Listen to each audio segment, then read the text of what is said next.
Alrighty, welcome back, folks.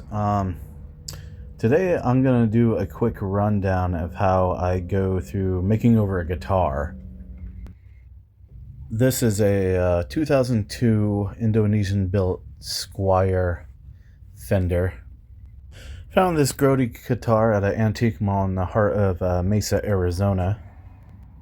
So basically, the purpose of this video is just to look over the guitar and see what it all needs. As you can see there, I already purchased what I needed, and the most important rule is to examine everything on the guitar, see what needs to be replaced or fixed. Do this very thoroughly, because I've done projects where I think I have everything in place, and then I'll run into a problem, then hinder the project for quite a few weeks, and such a pain in the butt when everything gets delayed because I have to order something else. So first things first is just to check the sound, which is most important. See everything's working. Obviously it's very scratchy, so later in the video I'll show you how to properly clean the pots and stuff to eliminate that. But overall, here I'm just checking over everything, which is mostly important for the first step. So basically, just want to get everything disassembled here. Start off with the neck and just work your way.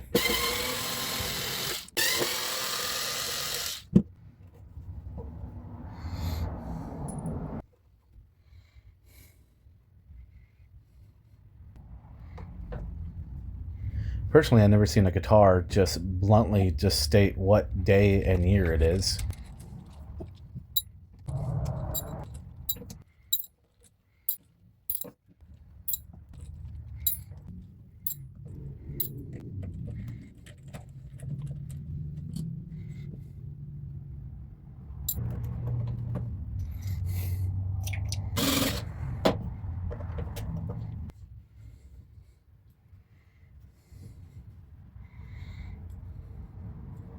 Doesn't look too bad.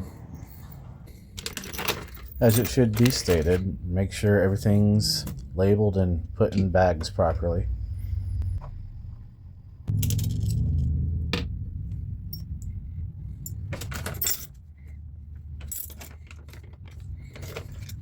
So I bust out with the soldering iron to get the jack safely removed. And of course, wash your hands. Keep everything clean.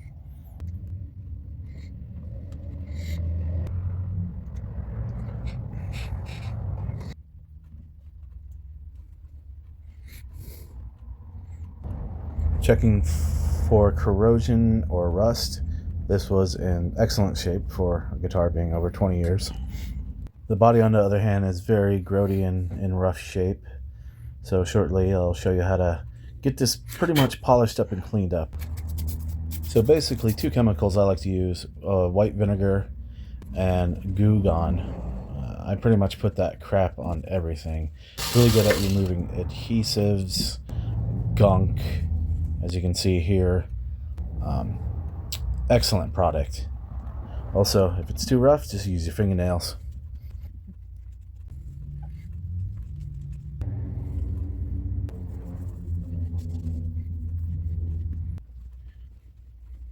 I use a very fine polish to get all the scuffs and small scratches out. Not looking for perfection, but I am looking for a decent sheen to it.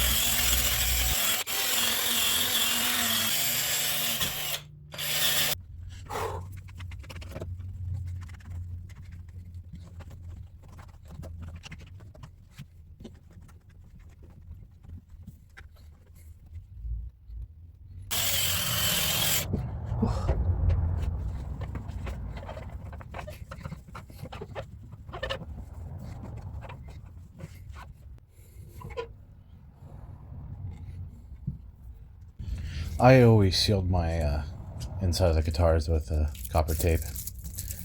Doesn't necessarily need to be necessary, but I just do it because it just looks good, and it's just good to have good grounding and shielding.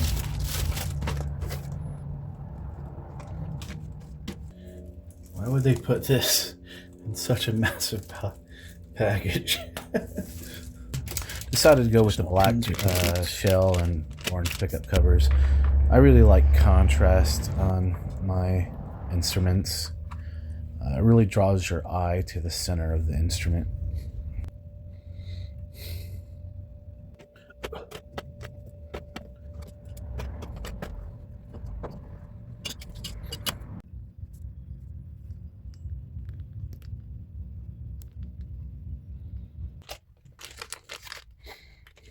Also, just a quick note, when you buy stuff like this, when it comes to customization, you're gonna probably run into a problem of things being off by a hair. So don't panic.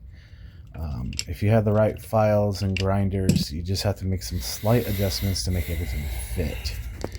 As you can see here, this took a while, so I got pretty frustrated, but overall, I got it in place.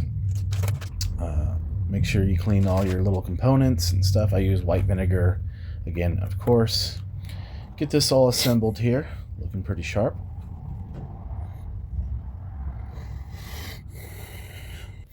Bust out a can of this stuff, electronics cleaner, really good.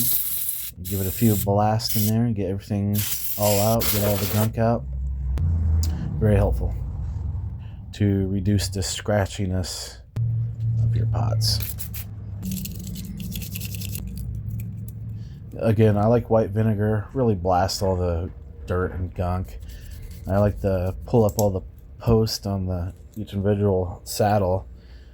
Just get a toothbrush and brush away. Should come out pretty clean.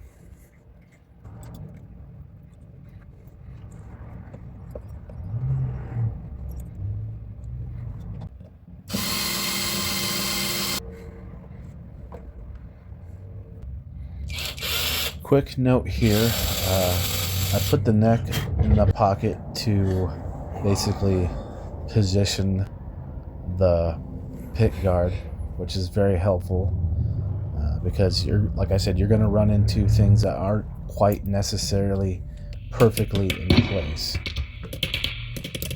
Give this a quick test, tap all the pickups, make sure everything's good, reassemble.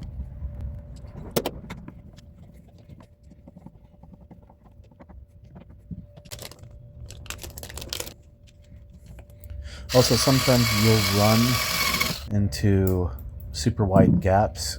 Always good to use the toothpick trick to fill in that gap when installing new buttons. Pretty much 60% of the guitars I work on always has this stupid gap when it comes to guitar buttons. Now on to the neck, which is pretty tedious. I use a low-tack tape here for the fretboard, the other stronger stuff for the sides. Low-tack just allows you to not pull so much wood out of the fretboard, which I found, so I'll use the low-tack tape here, and very useful. Go on with the sanding beam. It has 4 different grits. Just work your way on top. Work that in. Also, sometimes I don't really usually mark my fretboards with a marker, but for the sake of the video, I demonstrate it right here. I just use the light to see the beam of the flattened frets, and then I work away with my fret files.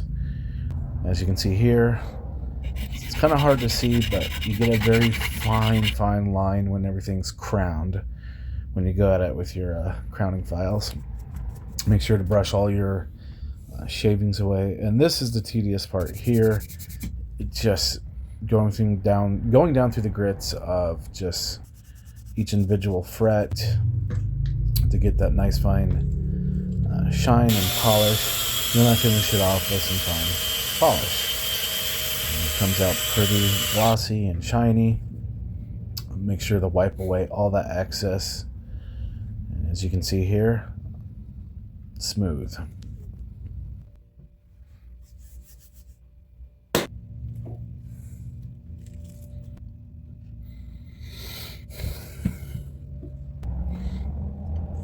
Using the razor blade to scrape away finger chud.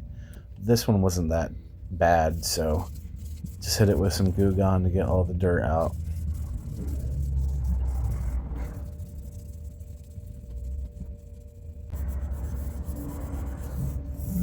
The next step here is a little bit unorthodox. I use the natural wood stain for basically conditioning. It just basically revives to factory settings, in my opinion. So that's why I use it quite a bit in my videos.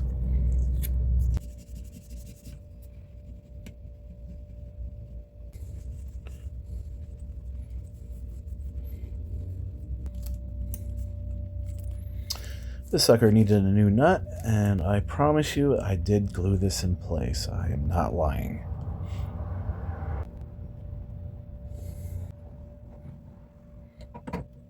Getting close to the home stretch here. Get that neck reassembled. As you can see, it's looking pretty sharp.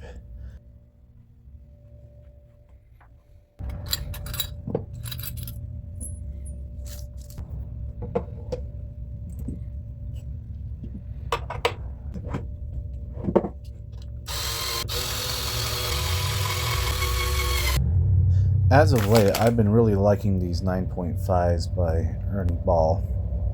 So I'm going to slap these suckers on here. Also, I recommend this book here. Very comprehensive in all types of necks. And doing fret work, setting up, nut work. All that's included in that book. So I highly recommend getting that to get your edumacation. Not to make this video too exhaustive, but right here, it's good to get some nut files and some feeler gauges and your fret rulers to get that good, perfect setup for you. Sound test coming soon.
So there you have it, folks. My name is Jermaine Mars. I'm a self-taught repairman and luthier in the works.